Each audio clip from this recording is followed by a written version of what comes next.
Hey everyone, hope you're doing well. My name is Brennan, and welcome to Brennan G. Lowrey Violin.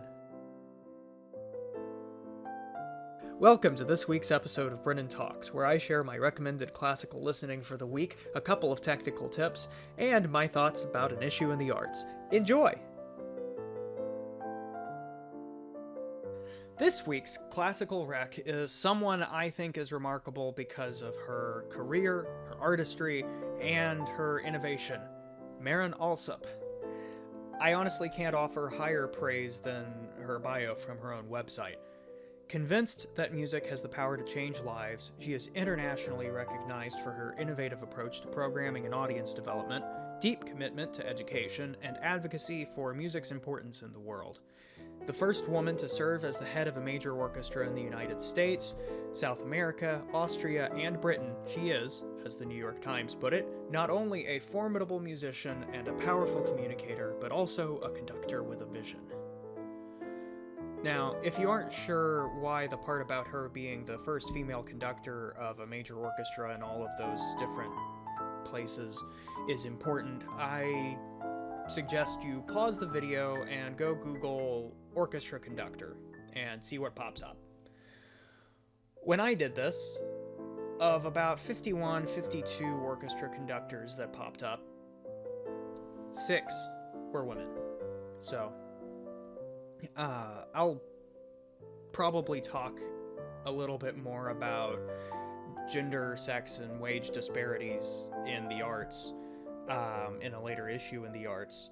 But for now, I've linked a few articles in the description that go into it specifically for conductors in a bit more detail. Anyway, I highly recommend you check her out. I've linked a couple of YouTube videos in the description for convenience. I also recommend you check out her website, marinalsop.com, and look at all the cool stuff she's doing. Enjoy! Now it's time for Technique of the Week. This week I am covering a couple of basic practice techniques, clicking up and rhythm practice. Clicking up is a method that increases the tempo of a section from the slowest tempo you can play the section well to the goal tempo for the section, usually the final tempo of the piece. You will need a metronome. You can find free metronomes online. Go to bing.com or google.com and type metronome in the search bar. First, find the slowest speed you can play the section well. Note, try to break pieces up into small sections. Mistakes tend to creep into larger sections during this process. I usually start around 1/2 goal tempo.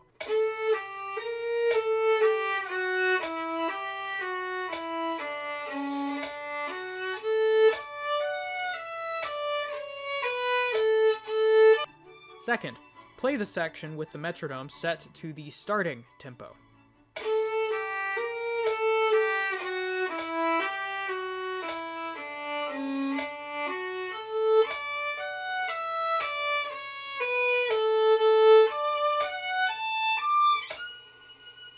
Third, move the metronome up 2 clicks and play the section through at the slightly faster tempo.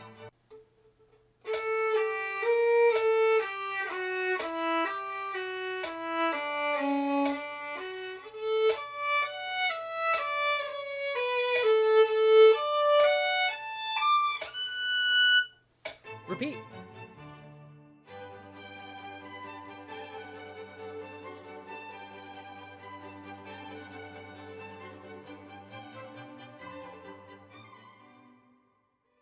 Rhythm practice is a method for practicing fast, tricky passages. It replaces the original rhythms of the section with alternate rhythms. First, find a fast passage you're having trouble with.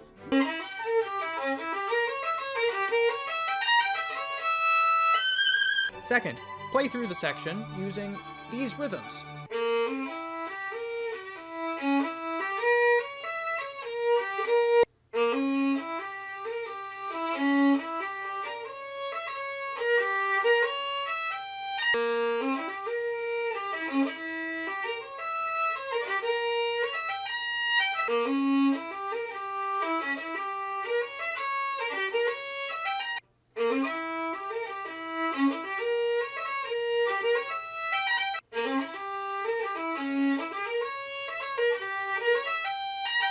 Third, play through the section with the original rhythms.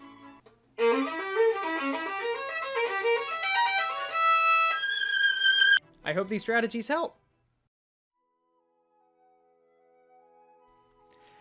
This week's issue isn't really exclusive to music or art, but it's one that I think impacts artistic endeavors across all mediums.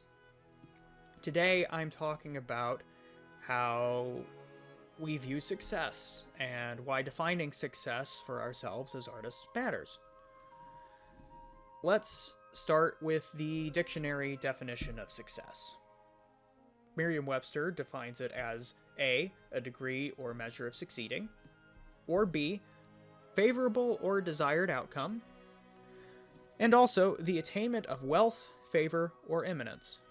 Cambridge defines it as the achieving of the results wanted or hoped for, and also as someone, something that achieves positive results.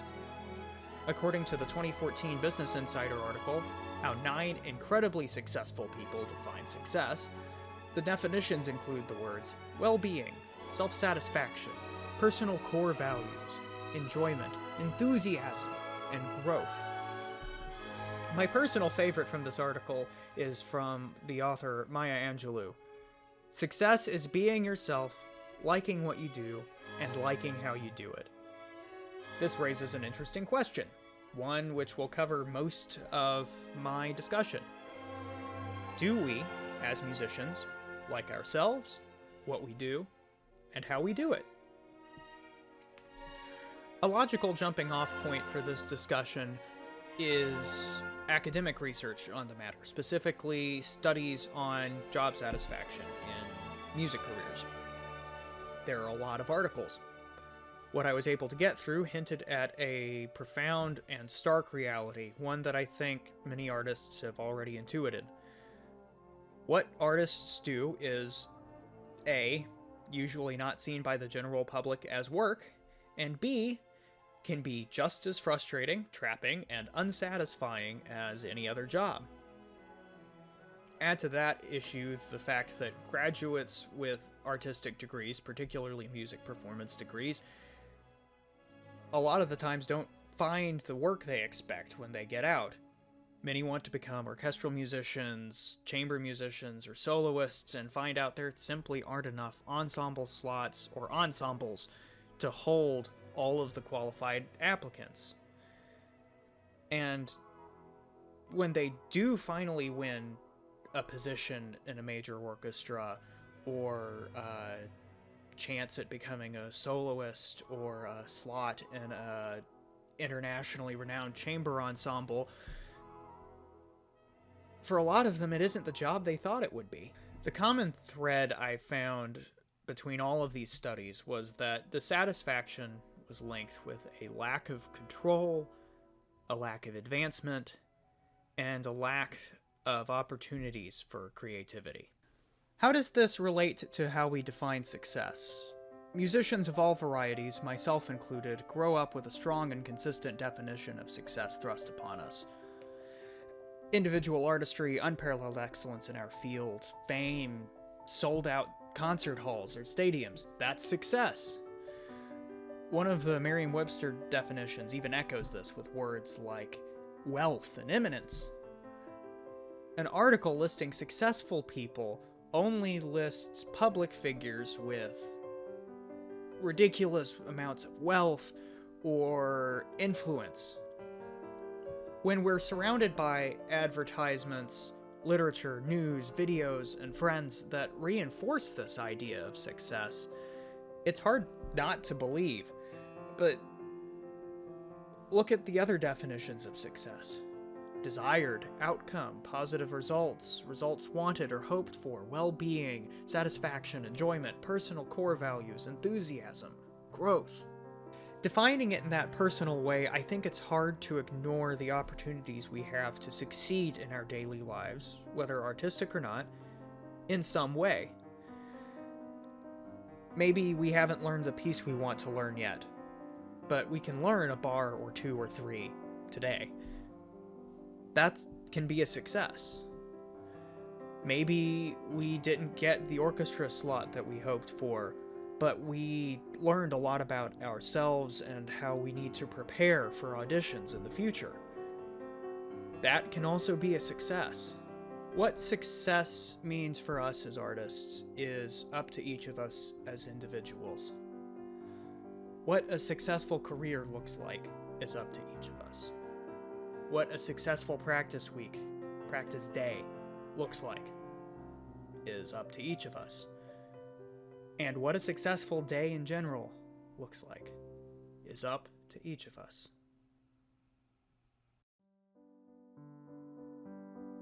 Thank you so much for watching. Let me know in the comments if you have any musicians or performances you want me to shout out in a future classical rec, any techniques you want me to cover, or any issues in the arts you want to hear my thoughts on.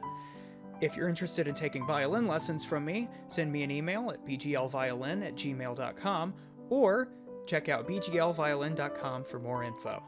See you next week, and don't forget to like, comment, and subscribe. Have a good one.